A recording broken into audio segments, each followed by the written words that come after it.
Zigzag आ रही थी, मतलब मैं समझ नहीं भाग रहे थे, अफरा तफरी थी। अजीब सी माहौल था ना। ऐसे ही बैठे बैठे ना यूनुस भाई, क्योंकि सारे साथ बैठे हुए थे, उन्होंने बोला यार 5 मिनट लेट से निकलेंगे।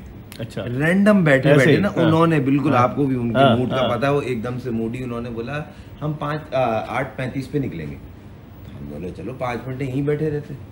तो वो 5 मिनट का ही डिफरेंस था। मैं उस टाइम 59 पे नॉट आउट था और 2 दिन की बहुत जबरदस्त किस्म की फील्डिंग की हुई थी।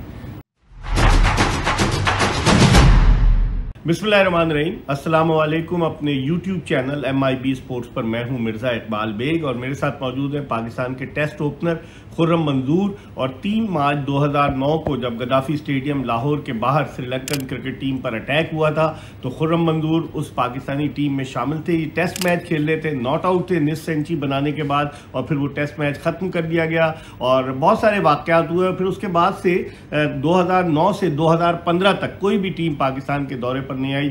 2015 में जिम्बाब्वे की टीम आई और उस वाक़े को लोग कहते हैं कि पाकिस्तान क्रिकेट का एक ऐसा वाक़या था जिससे पाकिस्तान से इंटरनेशनल क्रिकेट रूठ गई। खुर्रम मंजूर से हम पूछते हैं, खुर्रम आपने डेब्यू तो कराची में किया था मुझे याद है, और फिर उसके बाद लाहौर में टेस्ट मैच था और लाहौर की सिचुएशन ऐसी थी कि लोग कह रहे थे कि वो टेस्ट मैच क्योंकि गवर्नर राज नाफिज हो गया था तो कह रहे थे कि ये टेस्ट मैच कराची शिफ्ट कर दो, लेकिन वो लाहौर में हुआ। क्या हुआ था? आप बैटिंग कर रहे थे, कितने पे नॉट आउट थे? मैं उस टाइम 59 पे नॉट आउट था और 2 दिन की बहुत ज़बरदस्त किस्म की फील्डिंग की हुई थी। तो मैं तो वैसे ही अपने सीनियर्स की बड़ी रिस्पेक्ट करता हूँ, स्पेशली यूनुस भाई की। तो अब उनके वो एक डिसीजन छोटा सा, उसकी वजह से अल्लाह ने बड़ा करम किया, इंसानी ज़रिया बनता है। 2 दिन की फील्डिंग की हुए थे, ऐसे ही नाश्ते पे बैठे हुए थे कि हम 8:30 निकलेंगे। तो ऐसे ही बैठे बैठे ना यूनुस भाई, क्योंकि सारे साथ बैठे हुए थे, उन्होंने बोला यार 5 मिनट लेट से निकलेंगे। अच्छा, रैंडम बैठे बैठे ना उन्होंने बिल्कुल आपको भी उनके मूड का पता है, वो एकदम से मूडी, उन्होंने बोला हम 8:35 पे निकलेंगे। तो हम बोले चलो 5 मिनट यहीं बैठे रहते। तो वो 5 मिनट का ही डिफरेंस था जब हम क्योंकि वो उस चौक का नाम क्या है, जो गुलबर्ग का जो नहीं, वो जो गद्दाफी स्टेडियम से पहले चौक होता है, तो उस चौक पे ये सिनेरियो हुआ और हम पेस के सिग्नल पे थे। अच्छा, पीछे थे थोड़ा। पहले पेस एक मॉल अभी भी है मगर उसके सामने उस टाइम सिग्नल था। अच्छा, तो हम तकरीबन वहाँ रीच कर रहे थे और एकदम से देखा कि सामने जाने वाली रोड पे ना रिवर्स में गाड़ियां आ रही थी। अच्छा, और जिगजैग आ रही थी, मतलब मैं समझ भाग रहे थे, अफरा तफरी थी। अजीब सी माहौल था ना, मतलब एकदम जब इमरजेंसी ब्रेक लगा और सडन हमारे मैनेजर थे शायद जिनका इंतकाल हो गया, यावर सईद मरूम, तो उनको फ़ोन आया कि हम पे रोते हुए लाइजन ऑफिसर का कि इस तरह अटैक हो गया है। और हम ना तो वहीं से बस पेस से यू टर्न मारा हमारी वैन ने और वो गलियों में से फिर हमें लेके गया। अच्छा, ड्राइवर। हाँ, और सीधा आप लोग होटल पीसी गए हम लोग और वहाँ जाके हमारे को सबको कमरे में मैनेजर साहब ने बुला लिया और हम लोगों से सबसे फोन ले, टीवी वगैरह नहीं देखना शुरू किया? नहीं, हमने नहीं किया था।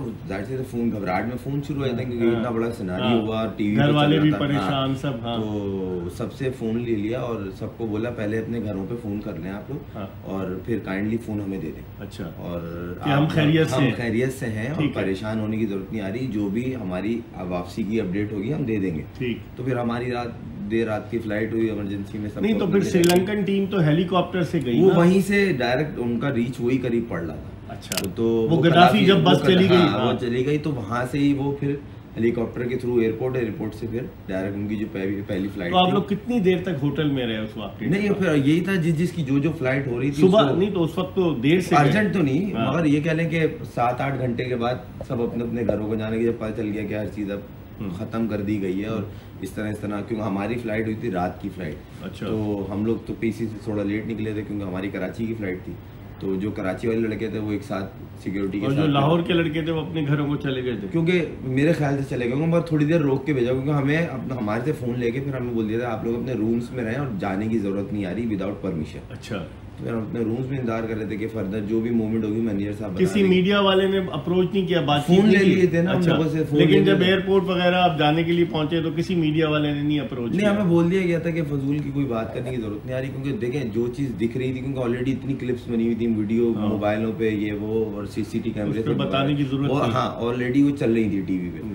तो वो एक सिनेरियो था जो डरावना भी है, फिर क्रिकेट उससे बड़ी डैमेज हुई पाकिस्तान की। तो अब अल्लाह का शुक्र है काफ़ी अरसे के बाद दोबारा बहाल हुई है, रिवाइव हुई है, और बड़ी इसमें सारा क्रेडिट क्रिकेट बोर्ड को जाता है। आपको दुख होता है कि आप नॉट आउट से 100 कर जाते हैं अगर मतलब जिस तरह की पिच थी वो, और बिल्कुल बिल्कुल, क्योंकि देखें ऐसे कभी बहुत कम मौके होते हैं जब आप जो चाह रहे हो वो लग रहा होता है, क्योंकि मेरे ख्याल से वो आधे घंटे की हमें बैटिंग मिली थी, उस आधे घंटे में मैं 60 रन पे खेल रहा था।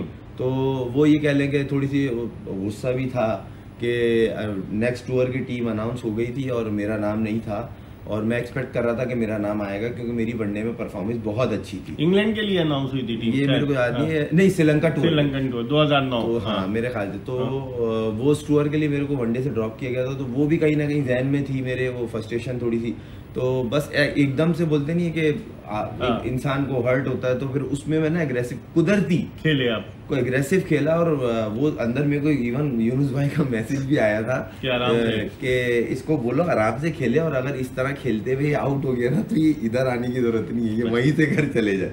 मतलब ये पिच पे मेरे को मैसेज आया, कप्तान थे ना, कप्तान थे यूनुस भाई। तो मगर एक होता है इंसान को ना थोड़ी सी कि सामने ड्रेसिंग रूम के अंदर अगर ब्रेक में कि आपके टीम अनाउंस हुई और वो एक सेलिब्रेशन का माहौल जो सेलेक्ट हुए हुए थे। जब प्लेयर से आपकी बात हुई इस मामले पे हुई, आपस में डिस्कशन प्लेयर का हुआ, सब शुक्राना कर रहे थे कि यार हम बच गए श्रीलंका के प्लेयर को। सबसे ज्यादा हमारी आपस में जो बैठे हुए थे उसमें तो यही था ना कि यार अल्लाह ने बचा लिया। यूनुस भाई का वो डिसीजन 5 मिनट लेट निकलने का वो कितना फायदेमंद हुआ, क्योंकि पीछे वाली हमारी वैन होती, अगर हम साथ निकलते तो लाइनअप में इस तरह था कि फ्रंट पे वो होते और सेकंड हमारी वैन होती, तो कुछ भी मिसहैप हो सकता था। वो अल्लाह ने करम कर दिया, और अल्लाह ने लड़कों ने शुक्राना नमाज अदा की, सदका वगैरह दिया लड़कों ने। ये तो मुझे नहीं पता कि शुक्राना पढ़े नहीं पड़ा, मगर ये कह लें कि शुक्र अदा करते हैं, अल्लाह ने जान से बचा लिया। और उनकी भी टीम में जख्मी हुए थे काफी, मगर अल्लाह ने हमारा वीरा जख्मी हुआ, उसको गोली लग गई। उसके बाद हाँ उसका काफी स्ट्रगलिंग पीरियड गुजरा, 6-7 महीने उसका, और इवन क्रिटिकल कंडीशन थी उसकी। मतलब आप इस वाक्य को जिंदगी भर नहीं भूल सके। मैं क्या, पाकिस्तान की हिस्ट्री का ये वो वाक्य है, कोई भी चाहे भूलना तो नहीं, क्योंकि आप तो उस टीम के मेंबर थे ना, तो मैं टीम का मेंबर था। फिर जिस तरह क्रिकेट डैमेज हुई पूरे पाकिस्तान, उससे बड़ा नुकसान, बहुत नुकसान हुआ।